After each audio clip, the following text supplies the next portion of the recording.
The transmission should have been impossible, not because it came from beyond the edge of known space, but because it was older than humanity itself, over 2 million years old, and yet it contained one impossible sentence. Do not let humans reach the ninth gate. No one understood what it meant, not the Galactic Council, not the ancient civilizations that had ruled the stars for hundreds of thousands of years, and certainly not the human diplomats sitting quietly at the back of the chamber.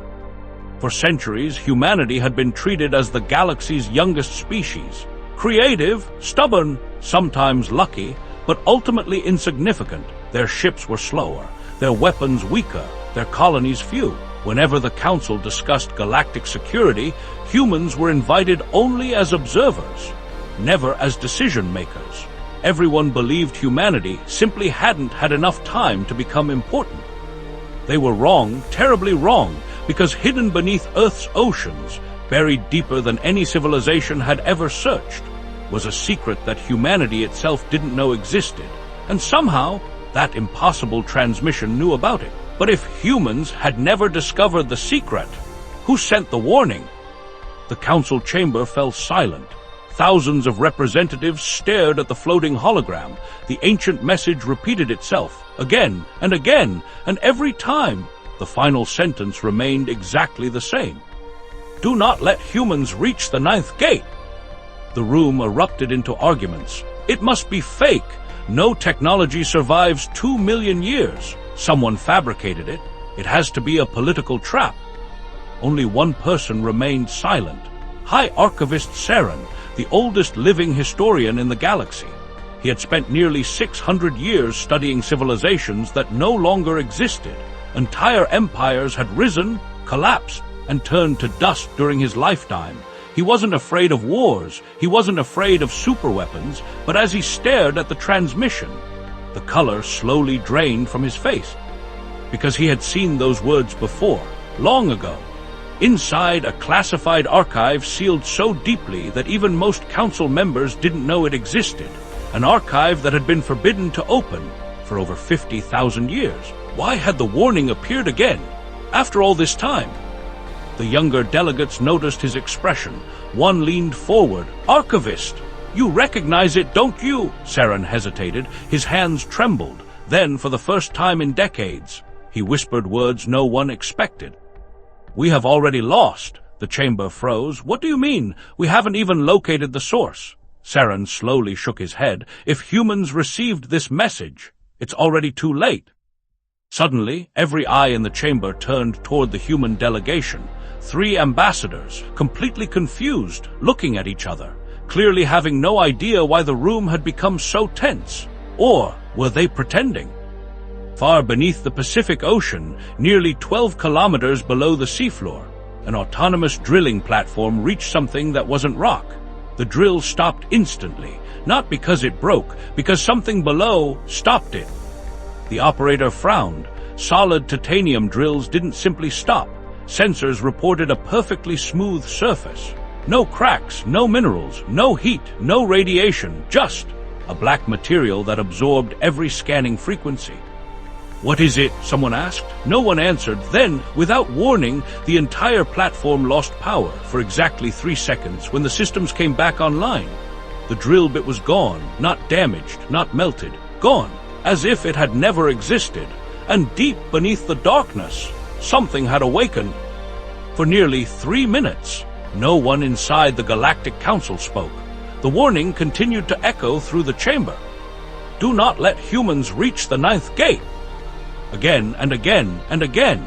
The words weren't threatening, they weren't emotional, they sounded like a desperate plea. But who had sent it, and who were they trying to warn? The Council or the galaxy itself? High Archivist Saren slowly stood from his seat. His age showed in every movement.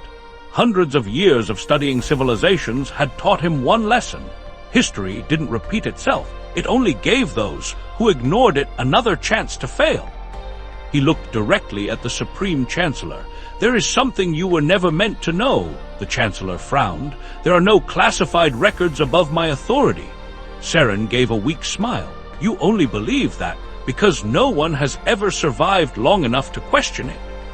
The room became silent once more. The historian placed his hand on an ancient biometric seal hanging around his neck. Few had ever noticed it.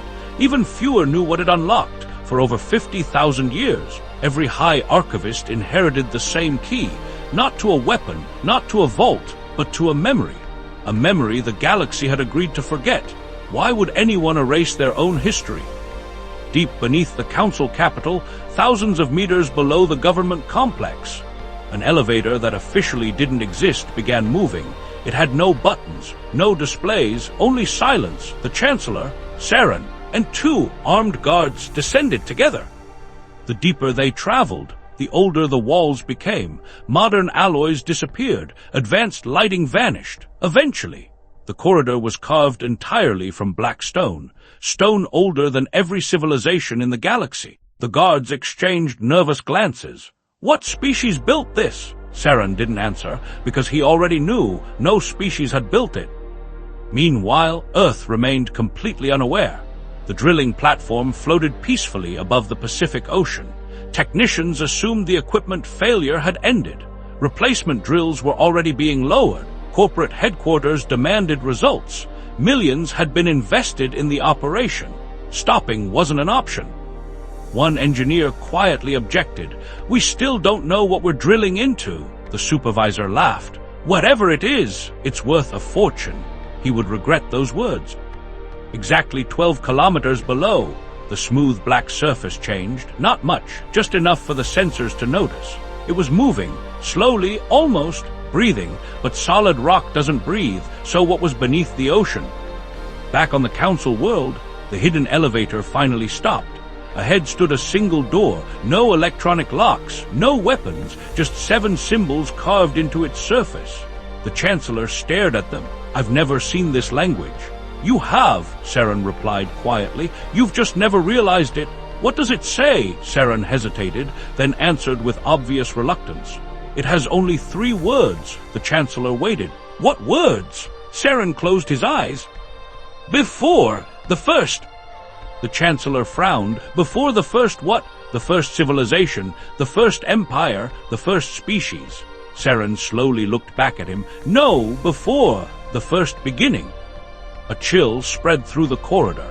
Every known civilization believed history started roughly 3 million years ago.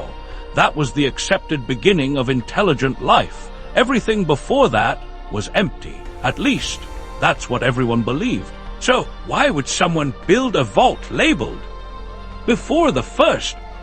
The ancient door opened, not mechanically. It simply stopped existing. Darkness stretched endlessly beyond it. Rows upon rows of crystalline archives floated in perfect silence. Millions of them, perhaps billions, each containing the history of a civilization.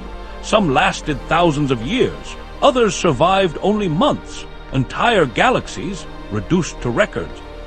The Chancellor whispered, "How many species are documented here?" Saren answered without looking away. "Every one." The Chancellor's eyes widened. "Impossible."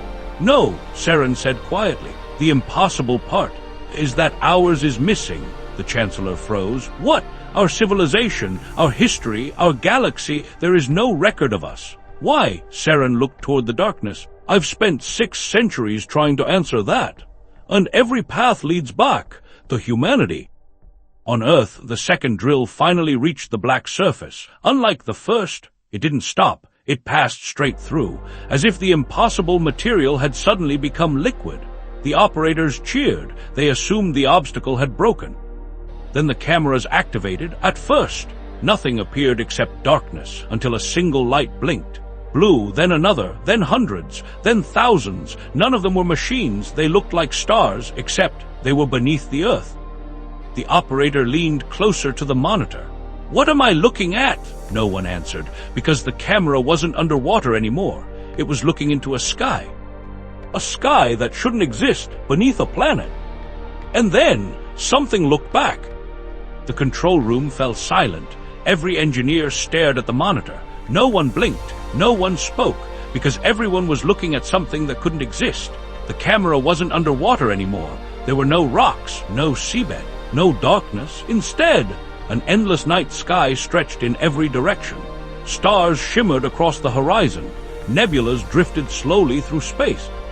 Even stranger, the camera's altitude sensors still insisted it was exactly 12 kilometers beneath the Pacific Ocean. That was impossible. So why did every instrument agree? The lead engineer swallowed hard. There has to be a malfunction. Another technician shook his head. I've checked every sensor. The camera is working perfectly. Someone whispered the question no one wanted to ask. If this isn't inside the Earth, then where are we? Before anyone could answer, the feed began moving, not because the camera was advancing. Something else was approaching it. Thousands of kilometers away, inside the Forbidden Archive, High Archivist Saren stood before a crystal unlike any other, unlike the billions of records surrounding it. This one was completely black. It reflected no light. It emitted no energy. It almost seemed invisible. The Chancellor stepped closer. Whose history is stored inside? Saren didn't answer immediately. Instead, he reached into his robe and produced a thin metallic disc. The surface was worn smooth with age. My predecessor gave me this 600 years ago. He told me to destroy it. You didn't, Saren looked at the crystal. I couldn't. Why not? Because curiosity has destroyed more civilizations than war ever has. He pressed the disc against the crystal. For several seconds, nothing happened. Then, a single sentence appeared. Access D&ID. The Chancellor frowned. You have the key. Saren nodded slowly. Yes, but not the right species. The Chancellor stared at him. What species is required? Saren looked toward the ceiling, then spoke words he had never dared say aloud. Human!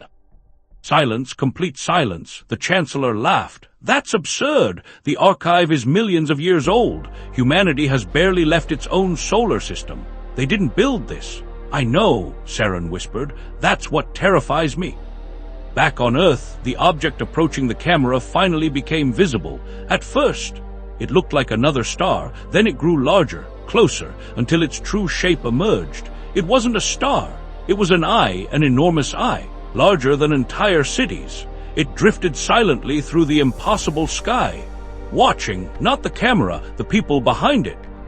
The operator instinctively stepped backward. Turn it off! Nobody moved. Turn IT off! A trembling hand reached toward the console. Too late, the eye blinked. Every monitor aboard the platform exploded into static. For 3 seconds, the screens remained black. Then, words appeared, not in English, not in any known language, yet somehow everyone understood them perfectly. You arrived too early. The message vanished. Power returned. The camera feed was gone. The drill cable was empty. The entire exploration probe had disappeared without leaving a single fragment behind. Panic spread across the platform. Emergency satellites were contacted. Military authorities were informed. Within hours, governments around the world classified the incident. No news reports, no public announcement. Officially, nothing had happened.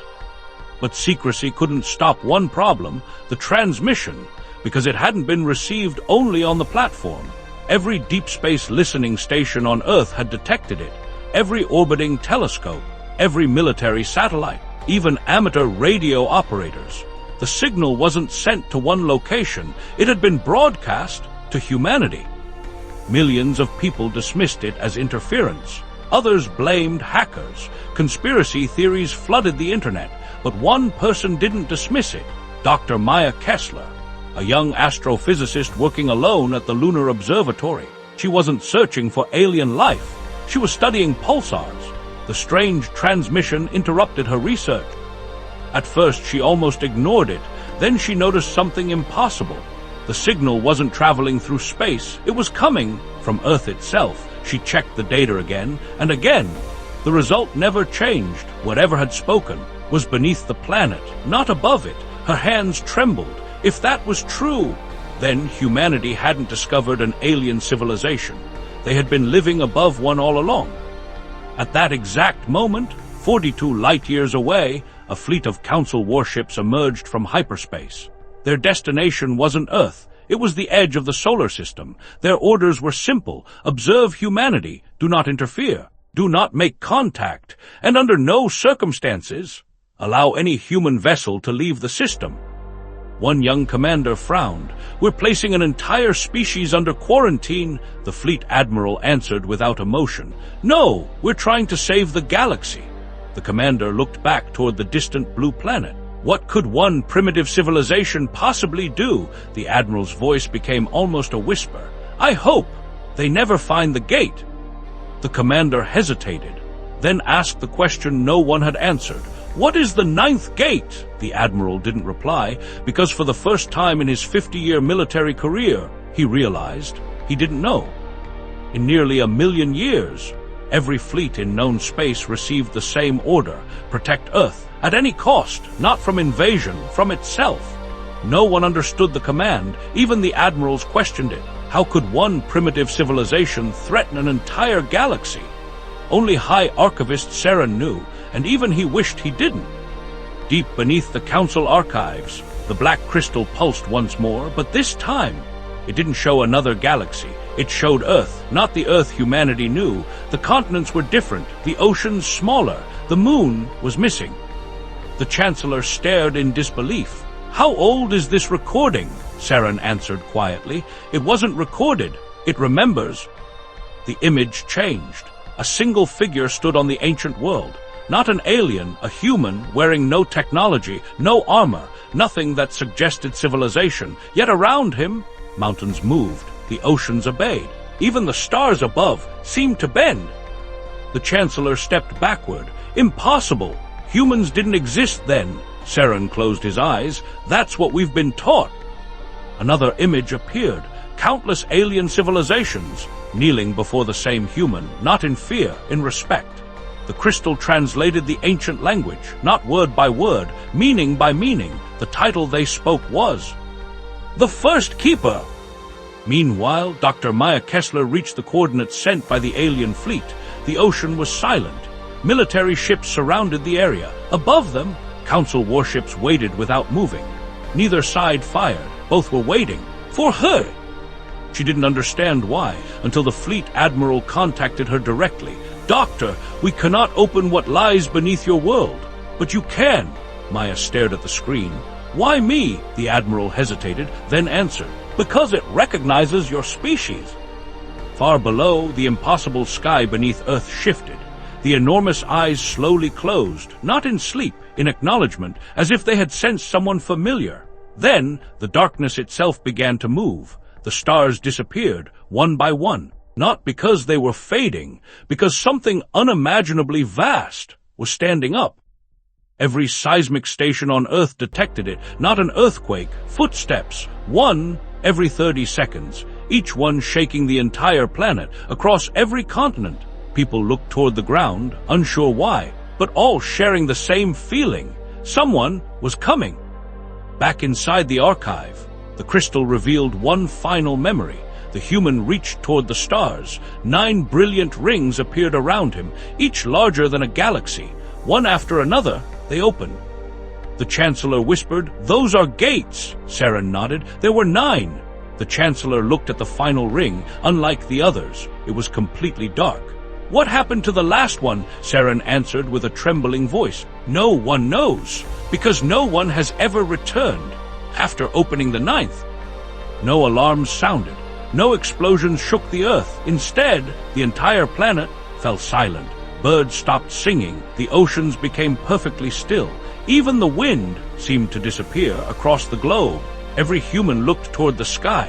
None of them knew why, but they all felt the same thing. Someone had called their name.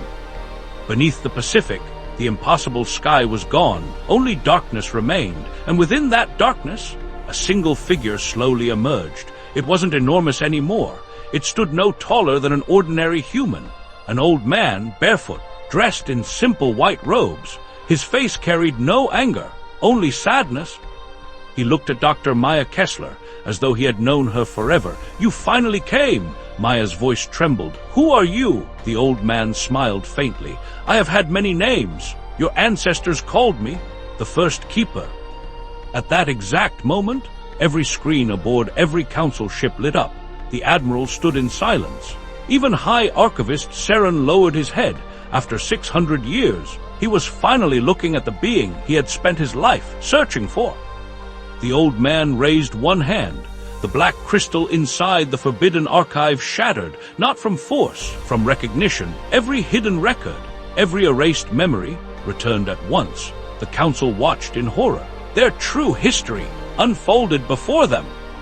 Millions of years ago, humanity had not been the youngest civilization. It had been the first, not born on Earth, but entrusted with something no other species could carry. The 9 gates, each gate connected entire universes.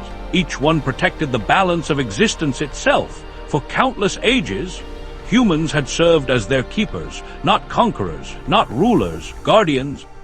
But power attracts fear. As younger civilizations rose, they began to question why one species held such responsibility. Jealousy became suspicion. Suspicion became war. The galaxy united, not against a monster, but against its protectors. The first keeper never fought back. Instead, he made one impossible choice. He sealed the 9th gate. Then he erased humanity's own memories, not as punishment, as protection. He scattered the survivors across one forgotten world, Earth, a place no one would think to search. The Council had hidden the truth ever since, not because humans were evil, because they feared what humanity might remember. Maya could barely breathe, so everything we know was a lie, the old man nodded, a necessary one. Above Earth, the quarantine fleet powered its weapons, not to attack, to destroy the chamber beneath the Pacific. The Admiral closed his eyes. "I'm sorry. We cannot let the gate awaken." Before the order could be given, the old man looked toward the stars. Every weapon stopped, every engine fell silent, not disabled, simply ignored, as though the universe itself refused to obey. The old man turned back to Maya. "There is one question left," she whispered. "What is the 9th gate?" For the first time, his smile disappeared. "It is not a door. It is a choice." He pointed upward. The stars vanished. Not because they were gone, because they were never stars at all. They were other universes, countless realities, separated only by the gates. "The first 8, he said quietly, connect worlds. The 9th creates them." Maya froze. "If someone opens it," the keeper looked into her eyes, "a new universe is born, but another must end." Silence, the weight of his words settled over everyone listening. The ancient warning finally made sense. Do not let humans reach the 9th gate, not because humans were dangerous, because only humans could choose whether one universe lived or another died. The keeper stepped aside. Behind him, a circle of absolute darkness appeared. No light escaped it. No sound crossed its edge. The 9th gate, it had never been locked, only waiting for humanity to remember. The keeper spoke one final sentence. "I protected this choice. Now it belongs to you." He walked forward into the darkness and disappeared. The gate closed behind him without a sound. Moments later, the earthquake stopped. The oceans settled. The impossible sky vanished. Every council ship regained control. Earth returned to normal, as if nothing had happened. Officially, the incident never existed. Governments denied everything. The council withdrew. The drilling site was sealed forever. History continued, or so everyone believed. Weeks later, Dr. Maya returned to the lunar observatory. She tried to convince herself it was over. Then, one night, she pointed her telescope toward a distant galaxy. Something caught her attention. 9 faint rings surrounding a newborn star. She zoomed in. At the center, someone was standing, watching her. The first keeper smiled. Then, he slowly raised one hand, not in warning, in greeting. The transmission ended.